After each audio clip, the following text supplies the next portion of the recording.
This right here is the PlayStation 5 DualSense. Yes, it's powered up because we are going to go hands-on with the PlayStation 5.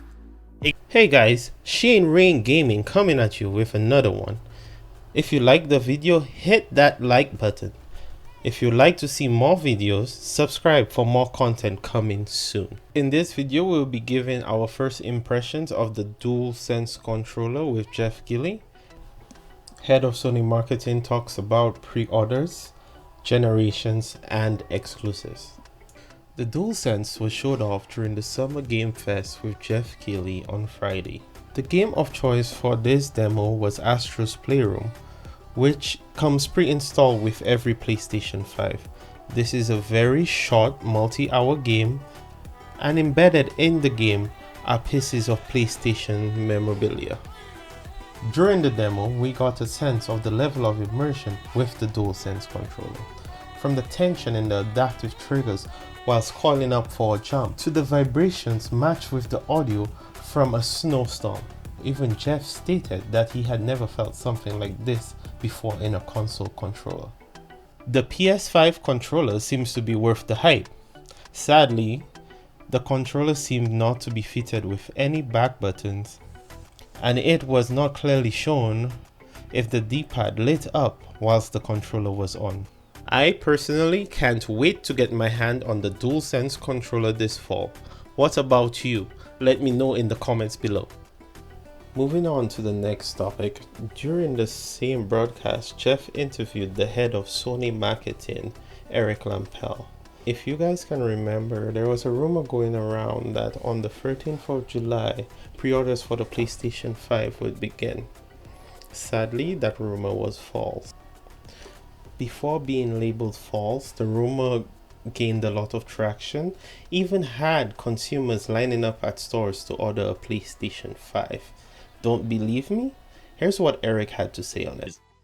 Are you about to press the button now for pre-orders? Like, when can we expect to get our PS5?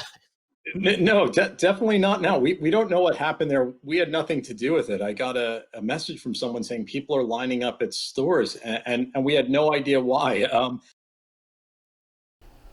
Reading an article from Push Square on the matter, it states, in conversation with Jeff Keighley, PlayStation's worldwide head of marketing, Eric Lempel, commented on a recent panic over PS5 pre-orders.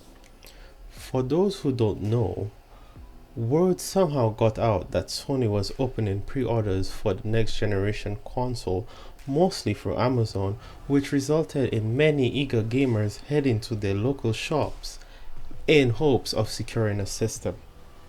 However, Sony hadn't announced anything. Rumors of pre-orders had started online and the situation simply spiraled out of control. We don't know what happened there. We had nothing to do with it, says Lempel.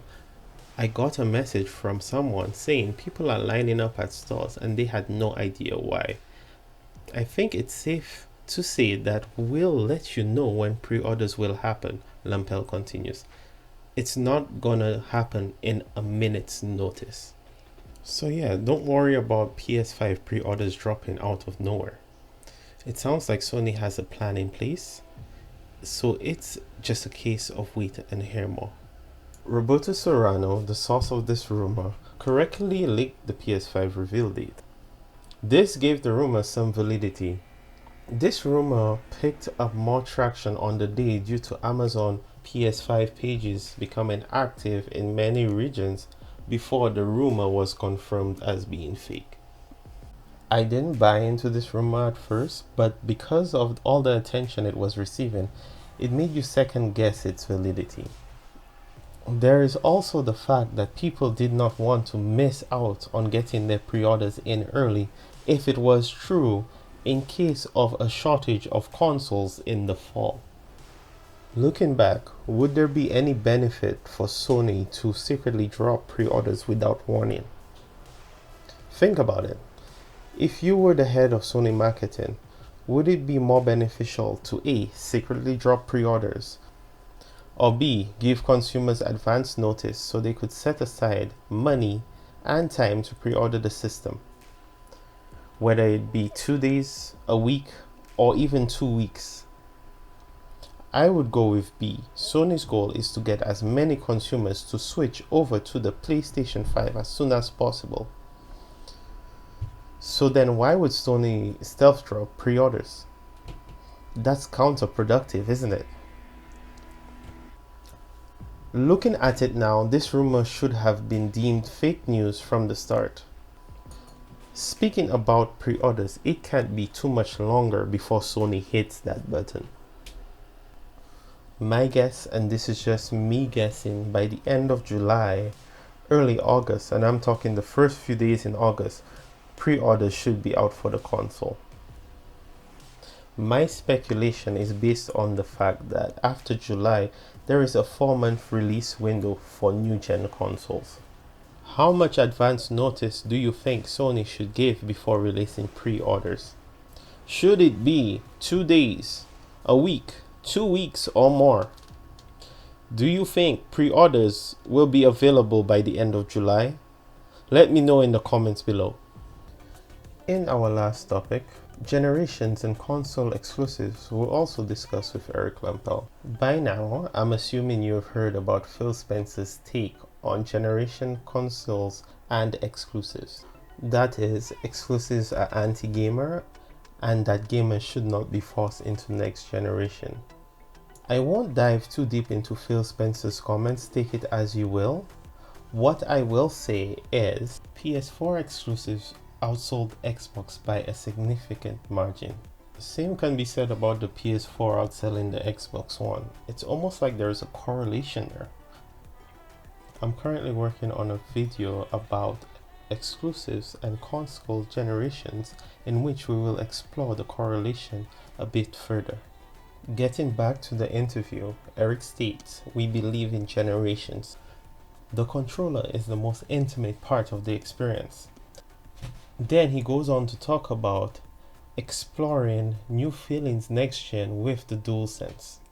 In my opinion, this is what next gen is all about, evolving the experience through innovation and hardware, creating something that was not possible with the previous generation hardware, pushing the boundaries and creating something that would not have been possible 7 years ago. If every single game for this new generation could be played on old generation hardware, then what is the point of a new generation? There would be no new features, no evolution or innovation in gameplay mechanics, game styles, or even new genres of games, which ties into generational exclusives. Generational exclusives are meant to show off the hardware, the new features, new ways of playing games, new innovations in gameplay across generations. Tying into this, Eric talked about Ratchet & Clank, stating that Insomniac told them that game, referring to Ratchet & Clank, would not be possible on PS4. If they were to try, it would be a completely different game. This statement further supports the idea that cross-generation holds back games. Let's be clear, we are not talking about scalability, we are talking about features, whether made accessible by hardware or increased power. Also, time to develop a game due to both generational consoles. The fact that Phil is saying that games won't be held back makes one wonder. Are the games for the new generation being made on One X and scaled up to Series X, or is Phil twisting the facts a bit? What say you? Is Phil coloring the truth a bit, or are Xbox games for the start of next generation scaled up to Series X? Do you agree that generational consoles are important or not? Let me know in the comments below. Okay guys, we made it to the end of another video. If you liked the content, give the video a thumbs up. If you would like to support the channel, you could do that in a number of ways. Like, share, subscribe, comment. If you have any feedback, I would love to hear from you in the comments below. Currently, I'm working on a piece about exclusives from this generation, and I can't wait to share it with you guys. Once again, thanks for staying till the end of the video and hope you guys have a good day. Shane Rain, out.